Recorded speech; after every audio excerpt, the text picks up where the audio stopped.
भारत देश की आज़ादी के हीरो टीपू सुल्तान।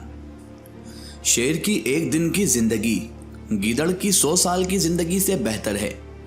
दोस्तों, आपने ये मुहावरा तो जरूर सुना होगा, लेकिन क्या आपने कभी सोचा है कि दिल को दहला देने वाली ये कहावत इस दुनिया में सबसे पहले किसने बोली थी? तो दोस्तों, ये अल्फाज यानी ये मुहावरा है शेर मैसूर टीपू सुल्तान का। हाँ, वही टीपू सुल्तान कि जो इस देश यानी भारत के लिए और इस देश में बसने वाले तमाम लोगों के लिए अंग्रेजों के खिलाफ लड़ते रहे और इस देश को बचाने की खातिर अंग्रेजों के खिलाफ लड़ते लड़ते शहीद हो गए और अंग्रेजों के खिलाफ लड़ते हुए शहीद होने वाले पहले भारतीय सिपह सालार भी बन गए। हाँ, वही टीपू सुल्तान जिनको शहीद करने के बाद अंग्रेजों के जनरल ने कहा था कि आज ये भारत हमारा हुआ। हाँ, वही टीपू सुल्तान जो जब तक जिंदा रहा तब तक अपने देश भारत और अंग्रेजों के बीच एक पत्थर की दीवार बनकर खड़ा रहा। लेकिन जिस दिन अंग्रेज टीपू सुल्तान के महल में ही रहने वाले गद्दारों की मदद से टीपू सुल्तान को शहीद करने में कामयाब हो गए थे, उसी दिन से धीरे धीरे पूरे हिंदुस्तान पर अंग्रेजों का कब्जा होना शुरू हो गया था। और फिर एक दिन वो भी आया था कि पूरे भारत पर अंग्रेजों का कब्जा था। दोस्तों, वो बात अलग है कि जिस शख्स ने हमारे लिए और हमारे देश के लिए इतनी कुर्बानियां दी, आज उसी इंसान के इतिहास को हमारी ही ऐतिहासिक किताबों से मिटाया जा रहा है। लेकिन दोस्तों, हिस्ट्री को बदलने वाले लोग ये नहीं जानते कि हिस्ट्री कोई ऐसी चीज नहीं है जिसको लिखा जाए, क्योंकि लिखने वाली चीज मिटाई भी जा सकती है। लेकिन दोस्तों, इतिहास लिखा नहीं जाता, बनाया जाता है। और इतिहास बनाते भी वही लोग हैं जो बनाने के लायक होते हैं, बनाने की ताकत रखते हैं।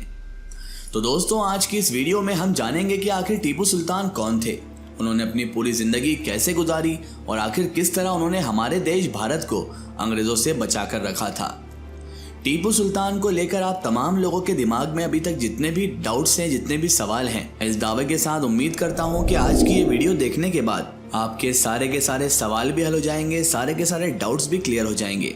तो चलिए शुरू करते हैं वीडियो। लेकिन वीडियो शुरू करने से पहले बस मेरी आपसे एक छोटी सी गुजारिश है कि नए आने वाले दोस्त चैनल को सब्सक्राइब कर लें और साथ ही में बेल आइकन को भी प्रेस कर दें, ताकि हमारा हौसला बढ़ सके और हौसला अफजाई हो। हमारी वीडियो को हमेशा की तरह लाइक भी कर दें, ताकि इस तरह की नॉलेजेबल और हिस्टोरिकल वीडियोस का ये सिलसिला आप और हमारा जारी रहे। दोस्तों, दरअसल टीपू सुल्तान सल्तनत मैसूर के सुल्तान यानी हैदर अली के सबसे बड़े बेटे थे। टीपू सुल्तान की मां का नाम फखरुन्निसा था। जिस वक्त टीपू सुल्तान अपना बचपन गुजार रहे थे, ये वो दौर था कि जब अंग्रेज हिंदुस्तान में अपने कदम जमाने की भरपूर कोशिश कर रहे थे। टीपू सुल्तान के वालिद ने टीपू सुल्तान की परवरिश का बहुत अच्छा इंतजाम भी किया था। उनकी तालीम के लिए बड़े दूर दूर से टीचर्स को बुलाया जाता था। कहा जाता है कि टीपू सुल्तान एक बाअमल आलिम भी थे। साथ ही में उन्हें अरबी, फारसी, इंग्लिश, फ्रांसीसी, उर्दू, तमिल जैसी तमाम जबानों पर महारत भी हासिल थी। इसके साथ साथ वो बचपन से ही घुड़सवारी, तीरंदाजी, तलवारबाजी और नेजाबाजी जैसी चीज़ों में भी बड़े माहिर थे। 1769 ईस्वी में अंग्रेज़ों ने एक ऐसी बंदरगाह पर कब्जा कर लिया जो टीपू सुल्तान की सल्तनत में आती थी। वक्ती तौर पर तो टीपू सुल्तान ने उस जगह से अपना कंट्रोल खो दिया, लेकिन टीपू सुल्तान इस हादसे की वजह से सुकून से नहीं बैठ सके और वह जोर से खड़े भी हुए और उन्होंने अपने वालिद यानी हैदर अली के साथ मिलकर अंग्रेजों से बदला लेने की ठान ली थी। और इस तरह सेकेंड एंग्लो मैसूर वॉर शुरू हुई, जिसमें टीपू सुल्तान ने अपने वालिद हैदर अली के साथ मिलकर अंग्रेजों को धूल चटा दी।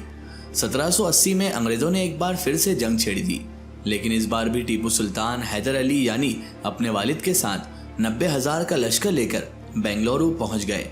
और इस जंग में भी टीपू सुल्तान ने अंग्रेजों को धूल चटा दी और अंग्रेजों की इतनी खतरनाक और भयानक हार थी कि इस हार का असर ब्रिटेन तक पहुंच गया था। ब्रिटेन में भी मातम मनाया गया।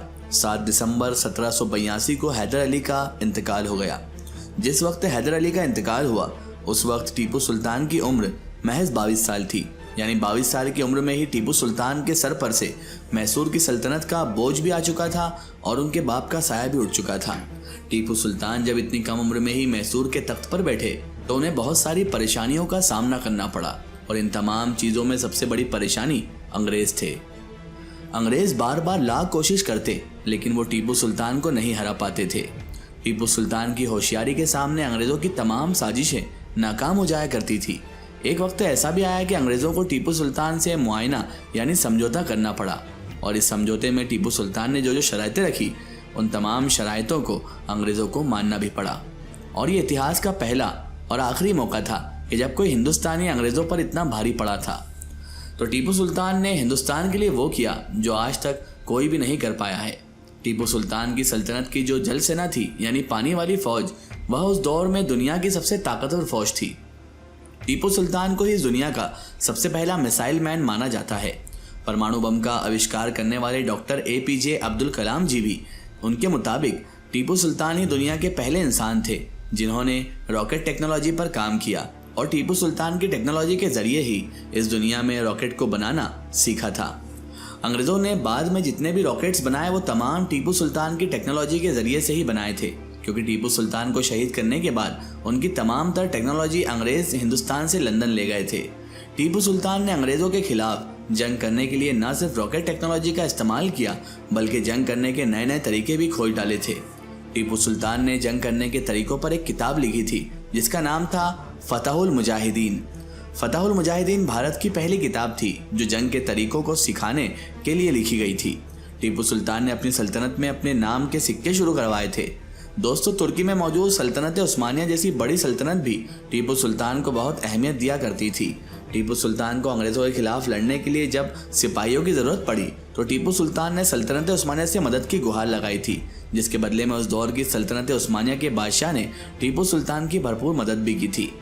दोस्तों, कहा तो यहाँ तक जाता है कि जब अंग्रेज़ों को पूरी तरीके से इस बात का यकीन हो गया था कि हम टीपू सुल्तान का मुकाबला नहीं कर पाएंगे, खुल्लम खुल्ला मैदान में उन्हें नहीं हरा सकते, तो उन लोगों ने दूसरा तरीका अपनाया और अंग्रेज़ों ने पैसे का लालच देकर हिंदुस्तान में रहने वाले लोगों में ही गद्दारों को ढूंढना शुरू कर दिया। और बदकिस्मती से उन्हें कुछ ऐसे गद्दार मिल भी गए टीपू सुल्तान के महल में ही जो रहते थे। टीपू सुल्तान के महल में ही रहने वाला टीपू सुल्तान का एक बहुत ही करीबी जिसका नाम मीर सादिक था, उसने भी लालच में आकर अंग्रेज़ों से हाथ मिला लिया, और साथ ही साथ उस वक्त के हैदराबाद के निज़ाम और मराठा ने भी टीपू सुल्तान के खिलाफ अंग्रेज़ों की फ़ौज के साथ हाथ मिला लिया।